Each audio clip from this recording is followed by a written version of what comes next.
everybody. How are you today? Are you okay?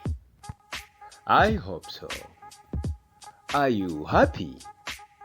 I hope so. Welcome to Liberty Speaking TV, the channel that has brought up for you to learn different languages. You with your best teacher, Wingabiye Jean de Dieu from Rwanda. Today's lesson is question tags.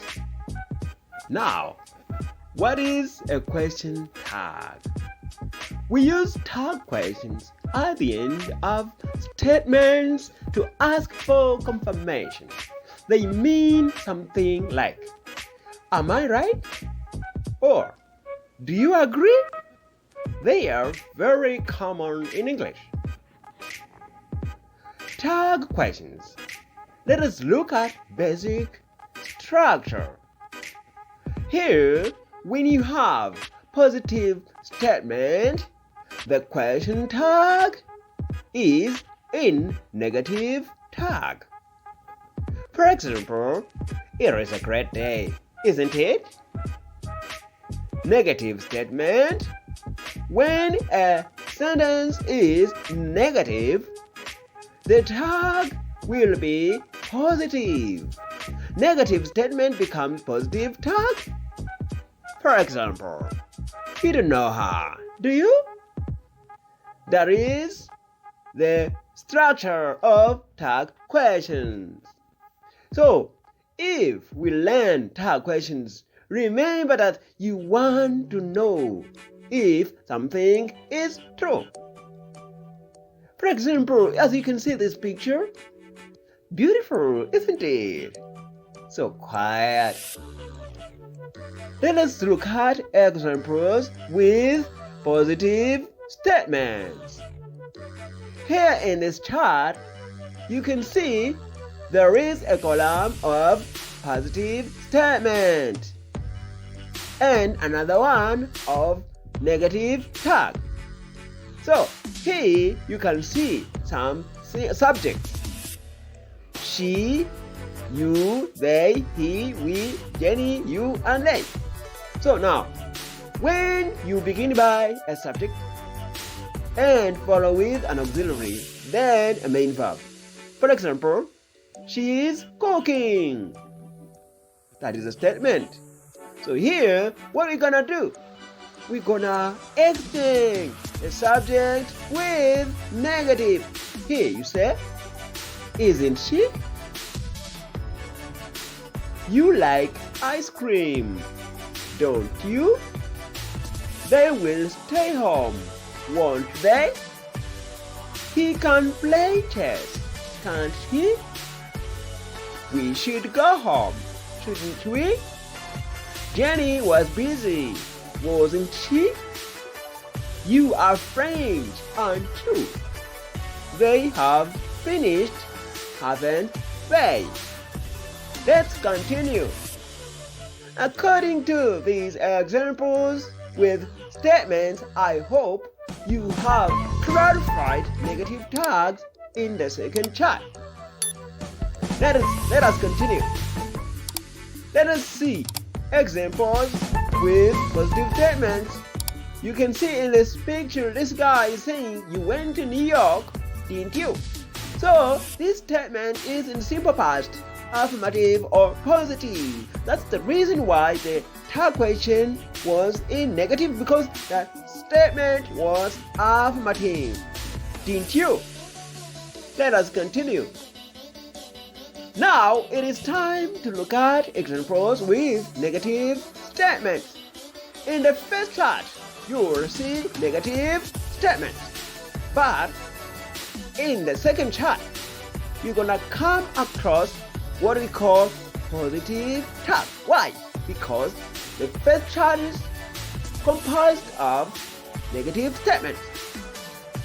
Let us get started. It isn't snowing, is it? You have never been there, have you? She doesn't like pork, Does she? They didn't practice today, did they? He can't come. Can he? We shouldn't drink much, should we? They aren't home, are they? Jane wasn't sick, was she? Now, you see the difference. This tag is a positive tag because the statements were in negative. Let us look at special cases. Now, you can look at the sentences and try to understand where the tag questions were used. I'm right, aren't I? "Aren't I" is correct, not "aren't I." There is no tag of "aren't I." The right one or the correct one is "aren't I." You have to go, don't you? You do have to go. That's what it means. I have been answering, haven't I? Use first auxiliary. Nothing came in the post, did it? No.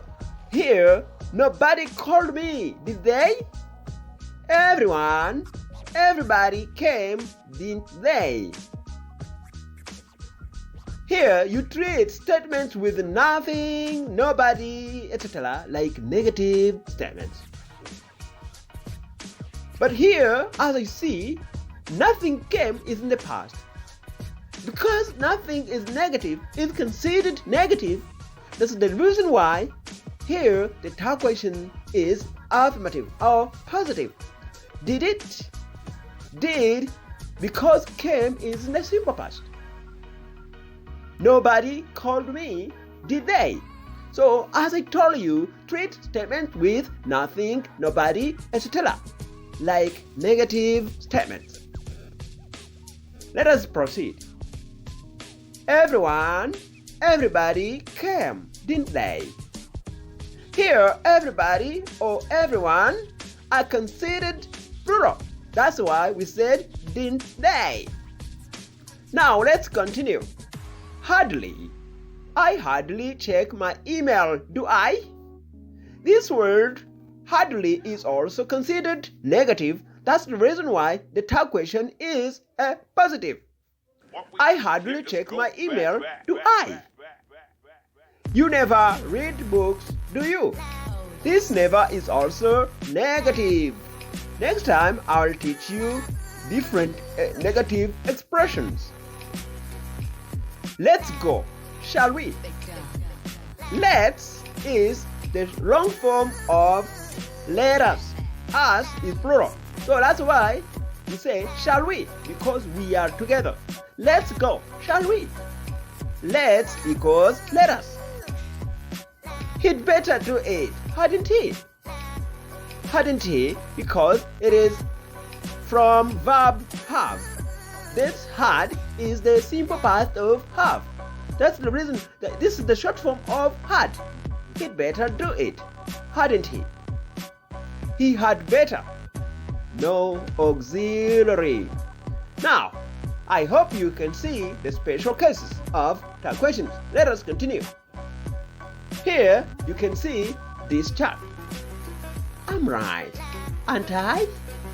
When you are talking to somebody and you want to make them agree that what you are saying is true, you say, I'm right, aren't I?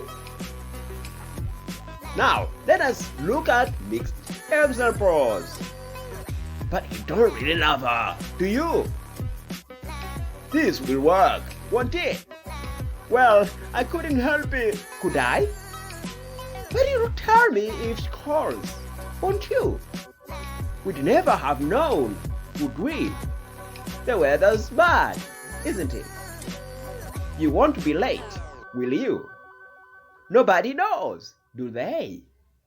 Dear listeners, and my best students who have been learning from Liberty Speaking TV, this is very important to know because in daily conversations, you will need to know if something is true or wrong. Let us now conclude. I hope you enjoyed the lesson. This is the end. Now I want to tell you the intonation. Here, look at the chart. Now, you don't know where my wallet is. Here, when you say, do you? You raise the intonation. That's a real question. When you raise intonation, it means that question is real. It's beautiful view, isn't it? When the intonation falls, that means not a real question. This is the end of question tags. Dear students, I hope you enjoyed it. If this was your first time to watch this video, I'd like to encourage you to tap the button below, subscribe, and tap the bell to get all the notifications of the lessons that will be coming here. And don't forget to like our channel and share with your friends. That was your English teacher, Uwingabie Jean de Dieu from Rwanda. Goodbye.